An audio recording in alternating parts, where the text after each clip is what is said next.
La sclérose en plaques est une maladie du système nerveux central qui comprend le cerveau et la moelle épinière. Le cerveau envoie des messages dans tout le corps.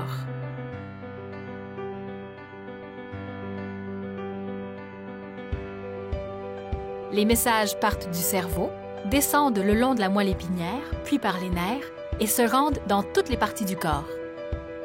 Les nerfs sont protégés par une enveloppe blanche qu'on appelle la myéline.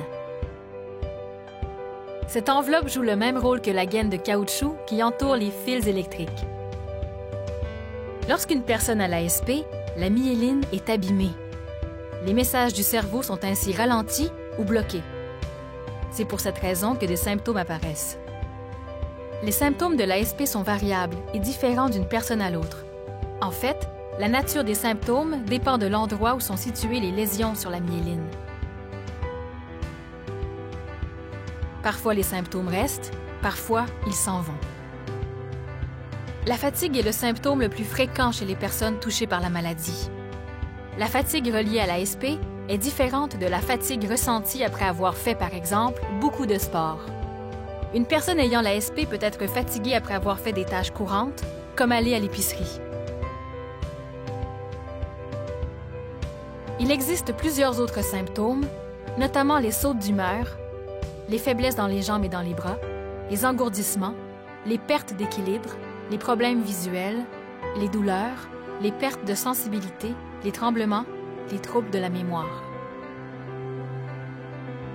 Il existe 3 principales formes de sclérose en plaques. La forme cyclique, ou poussée-rémission, la forme progressive secondaire et la forme progressive primaire. La forme cyclique est la plus courante. Elle est composée de poussée et de rémission.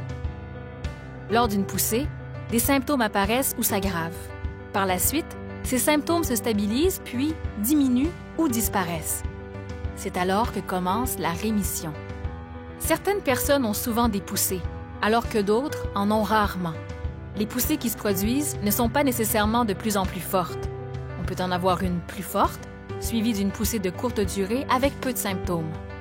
Certaines personnes ont la forme cyclique, mais un jour, il n'y a plus de poussée ni de rémission. Les symptômes sont toujours là et ils peuvent s'aggraver. Il peut aussi arriver que d'autres symptômes apparaissent. C'est la forme progressive secondaire. La forme la moins fréquente est la forme progressive primaire. Les symptômes apparaissent dès le début de la maladie et ils peuvent s'aggraver. Il peut aussi arriver que d'autres symptômes apparaissent. Les personnes qui ont cette forme ne font jamais de poussée. La sclérose en plaques n'est pas une maladie héréditaire, n'est pas contagieuse, est imprévisible, est différente d'une personne à l'autre, est variable, ce qui veut dire qu'il y a de bonnes journées et de moins bonnes journées, est rarement mortelle. On peut vivre longtemps avec l'ASP. La majorité des personnes ayant l'ASP n'utiliseront jamais de fauteuil roulant de façon permanente. La canne et le fauteuil roulant sont des outils qui peuvent être très utiles pour continuer à faire le plus d'activités possible. La sclérose en plaques touche principalement des personnes de 15 à 40 ans, dont 3 fois plus de femmes que d'hommes.